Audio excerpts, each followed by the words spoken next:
What's good, y'all? It's your boy Muscle Music, and I broke my mic, so it might look a little bit weird. So don't talk no trash in the comments to the 3 people watching.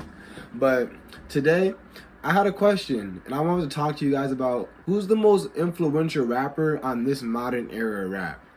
So let's hop right into that. So starting off, you can't have this conversation without Lil Wayne. Like, this conversation starts with Lil Wayne 100%. Like, just from like his sound, there's like from his sound, his wordplay, from releasing multiple mixtapes, just like the pure output of music, to putting Lil in front of your name. Like, every single rapper has Lil in front of their name. And then even going past that, just the aesthetic of like rappers wanting to be rock stars starts with Lil Wayne. Lil Wayne had a whole album called fuck. Damn. What was it called? Rebirth? Yeah, he had a whole album called Rebirth where he was just like doing like rock star themed stuff. He had like rock star themed videos, and that's like a main staple in like modern hip hop. And Lil Wayne was probably one of the first artists to really be like, I don't want to be a rapper. I want to live like a rock star. And now every 2-bit rapper is calling themselves a rock star. And honestly, I'm okay with it. I think being a rock star is freaking dope. Even from that, just like, even going to like the way that Lil Wayne dressed, like from like his style, wearing the hats. But like I said, just all around, Lil Wayne is like the start of modern rap. And then from there, I think we could probably fall into Young Thug. And Young Thug started off, I would say, being very Lil Wayne inspired. He even has an album called The Barter 6. So, hands down, already tells you he's Lil Wayne inspired. But Young Thug has so many clones in the game.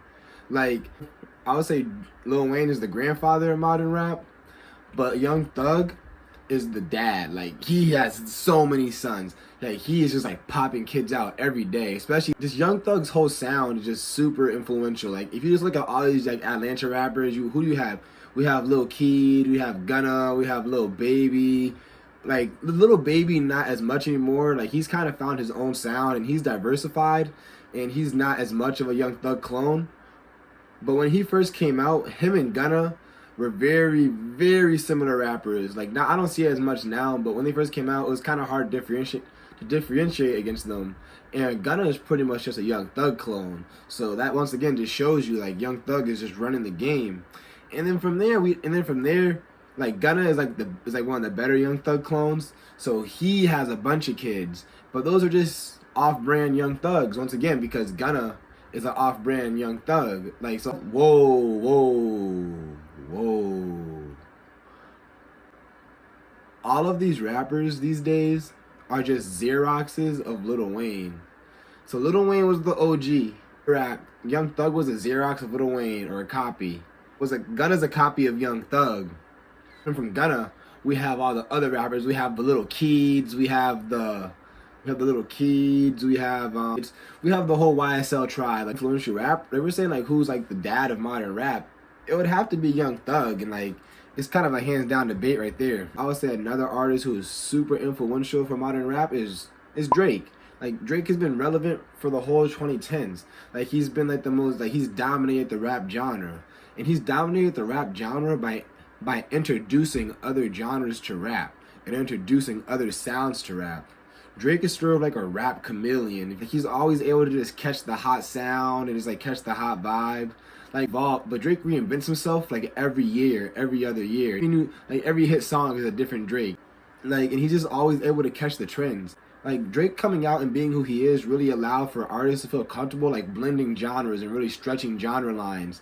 Especially like talking more about like the romantic side of rapping. Drake let rappers feel comfortable to sing. Like, Drake was the first rapper that I could think of to come out and be like, yeah, I'm a little sensitive. I'm not always a gangster. I was on Degrassi. And he was just like the first rapper to really like subvert the image of a gangster rapper. Now we see a bunch of rappers who are not scared to like hop on a track and sing. You know what I'm saying? Because before, like, hopping on a track and singing was seen as soft. Like, that was weak. Like, people wanted you to come and be like, yo, what's your bars? Where are your bars at?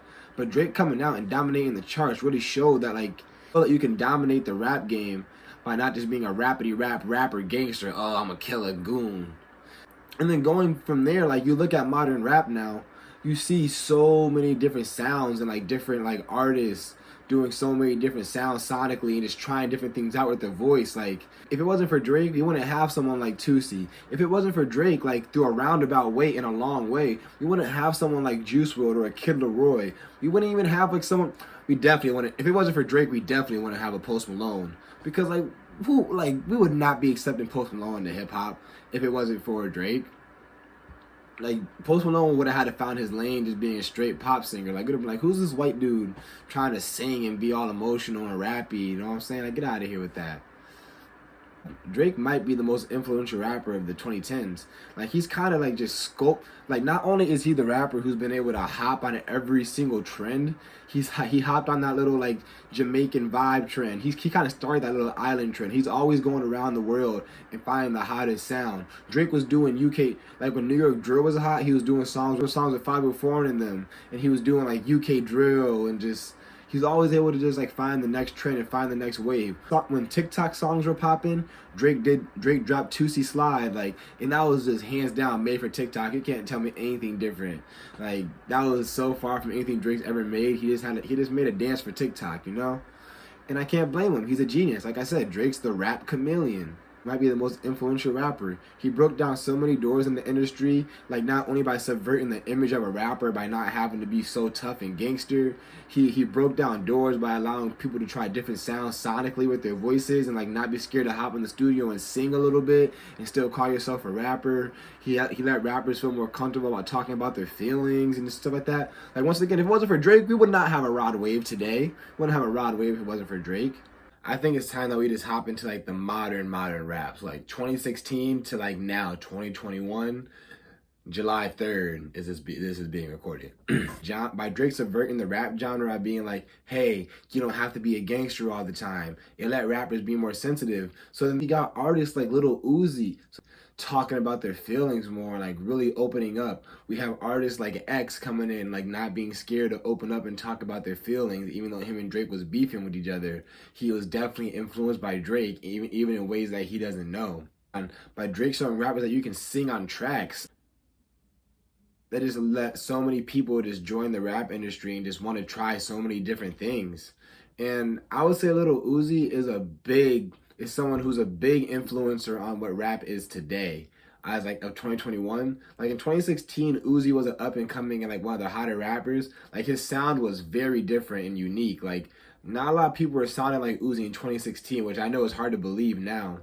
And that's because Uzi has so many sons in the game. Like Uzi's sound was super influential, like super it was just super new when it first came out, like that emotional, like kind of emo rock rap type kind of music was super high. It was super in. And from there, like Uzi has kids in the game. Like there's so many people who sound like him now. Like there's like a whole wave of just underground SoundCloud era rappers who just are little Uzi clones who like throw Lil in front of their name, like and just run around with it, talk about lean and just doing drugs, or just like, oh, I want to kill myself, I'm depressed, I'm constipated with pain.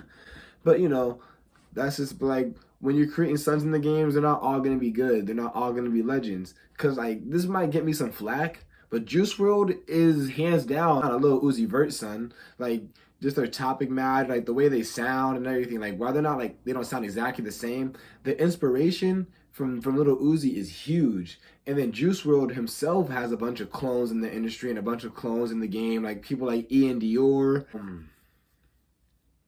And others, I can't think of other people right now. I'll probably add them in post. Once again, just copies of Lil Uzi Vert. And Lil Uzi Vert is just a copy of Travis Scott, who is a copy of Drake to an extent, who who Drake isn't a copy of Lil Wayne, but he was put on by Lil Wayne, and Lil Wayne is the grandfather of rap, and Lil Wayne is the father of Young Thug, and Young Thug gave birth to all these other freaking rappers. So I don't know. I'm Marsco Music. That's all I got. I'm out. Bow.